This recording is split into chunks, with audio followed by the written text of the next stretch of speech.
नमस्कार बंधुरा सबाइके आमादेर चैनेले स्वागत। आज गिয়েছিল ঈশা আমাকে বাড়িতে রেখে একটা পুজো বাড়ি, কারণ আমার বেডসুল ছিল, তাই আমি বাড়িতেই ছিলাম। তো ফাইনালি আমি রেডি হয়ে গেছি। আমাকে কেমন লাগছে অবশ্যই কমেন্টে জানিও। আর আমি আমার মা বাবা তিনজনে একসাথে যাচ্ছি, যেহেতু তোমাদের দাদা ভাইয়ের বেডসোর আছে, ও ঘরের ভেতরে শুয়ে থাকবে, ও যেতে পারছে না আমাদের সাথে। আমি ওখান থেকে ওর জন্য প্রসাদ নিয়ে আসবো।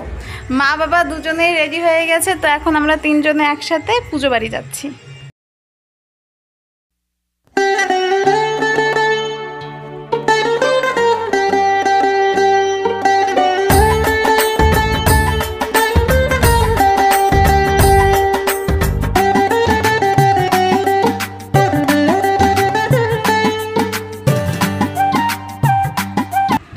তো ফাইনালি আমি পুজো বাড়ি পৌঁছে গেছি, কিন্তু একটা পুজো বাড়ি আসলে একটা মানুষের যতটা খুশি হবার কথা আমি ততটা খুশি নেই, কেননা আমার খুশিটা যার সাথে সে বাড়িতে ছিল, এর জন্য এখানে এসেও সেই ফাঁকা ফাঁকাই লাগছিল।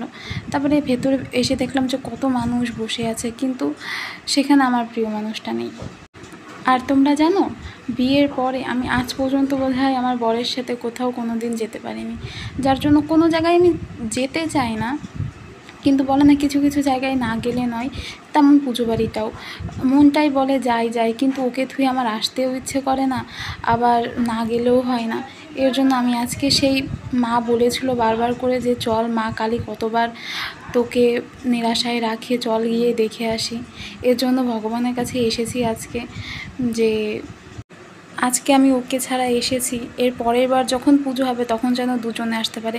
এইবার না, প্রতি বছর প্রতিবার যে কোনো পুজো হবে, যে কোনো অনুষ্ঠান বাড়ি, আমি যদি কোথাও যাই, এমনিতে কোথাওই যাই না, যদি যাই তাহলে পরে একটা কথাই গিয়ে প্রার্থনা করি যে এই বছর একা এসেছি, পরের বছর যেন একসাথে আসতে পারি। কিন্তু সেই আশাটা আমার আজও আসেনি। হয়তো এইবারও আমি গিয়ে ভগবানের কাছে একই কথা বলেছি যে এই বছর আলাদা এসেছি, পরের বছর যেন একসাথে আসতে পারি। তো তারপরে আমি নমস্কার দিতে চলে গিয়েছিলাম ভগবানের কাছে। তো ওখানে একজন দিদিভাই বসেছিলাম, বলছিলাম একটু সাইড দিতে, কেননা অনেকটা লোকের ভিড় ছিল, আর না সরলে নমস্কার দেওয়াও যেত না। আর বলবো না যে কী চেয়েছি, কেননা কথাই বলে না যে ভগবানের কাছে কিছু চাইলে বলতে নেই, যদি বলে দেওয়া হয় তাহলে আর সেই মনস্কামনাটা পূর্ণ হয় না। আর তোমরা দেখো যে মা কালীর মুখটা কতটা সুন্দর, কতটা ভাল লাগছিল, আমি তো তাকিয়েই ছিলাম, এতটা ভালো লাগছিল। এইবারে এই জেঠিমার বাড়িতে প্রতি বছরই দুর্গাপুজো হয়। আর কাদের কাদের ঢোলের আওয়াজ শুনতে ভাল লাগে অবশ্যই কমেন্ট করে জানিও, কেননা আমার তো খুব ভাল লাগে। যখন দুর্গাপুজো হতো ছোটোবেলায় আমাদের এখানে, তো আমি প্রতিবার আমি গিয়ে ওখানে বসে থাকতাম শুধু ঢোলের আওয়াজ শুনবো বলে।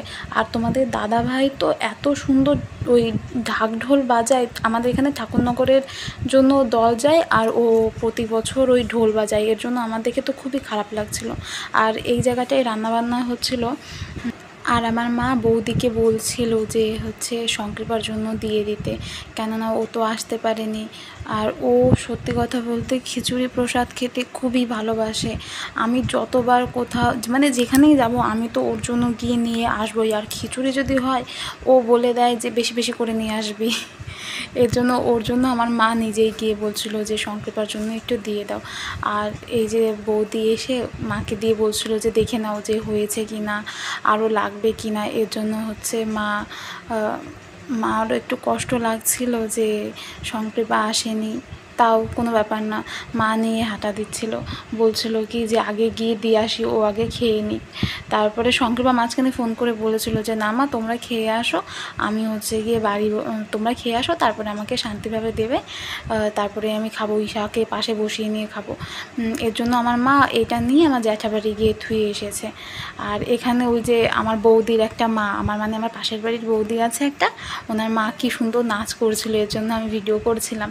আর শঙ্করপা বলতে নেই, আমার বর ভিডিও কলে ছিল, উনি বলছিল যে দেখি কেমন নাচ করছে, এর জন্য ওকেও দেখাচ্ছিলাম, আমিও একটু ভিডিও করে নিলাম সবার নাচ।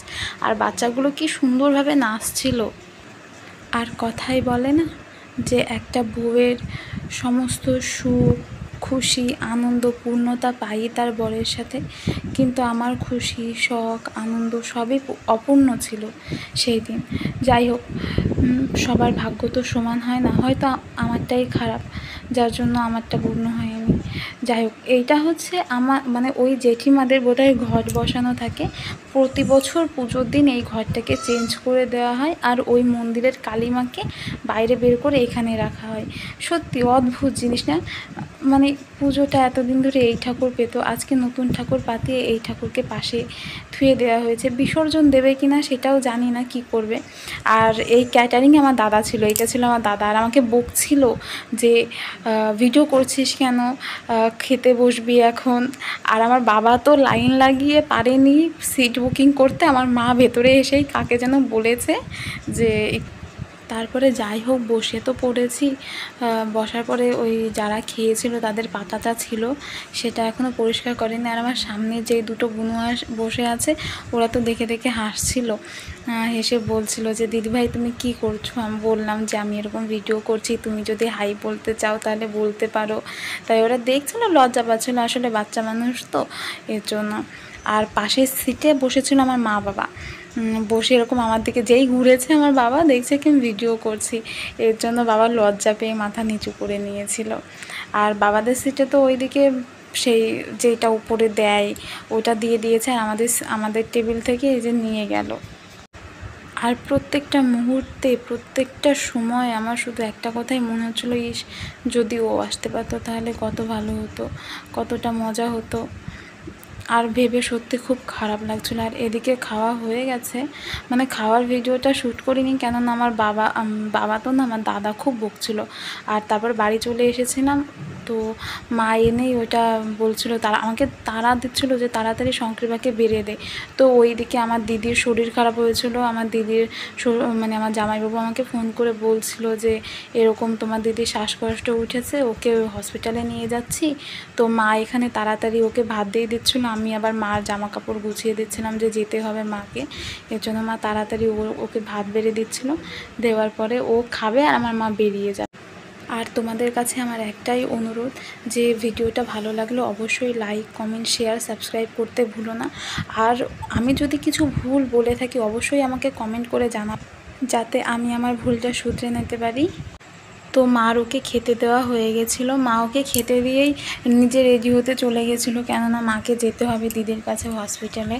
তো ও খাওয়া চালু করে দিয়েছিল। সত্যি কথা বলতে কি, বাড়ি এসে যখন আমি ওকে এরকম খেতে দেখি তখন তো খুব ভালো লাগেই, আর কষ্টও হয়, যদি ও যেতে পারতো তাহলে আরও ভালো হতো। তোমরা সবাই আশীর্বাদ করবে যাতে সামনের বছর আসতে আসতে ও আবার আগের মতো সুস্থ হয়ে যায়।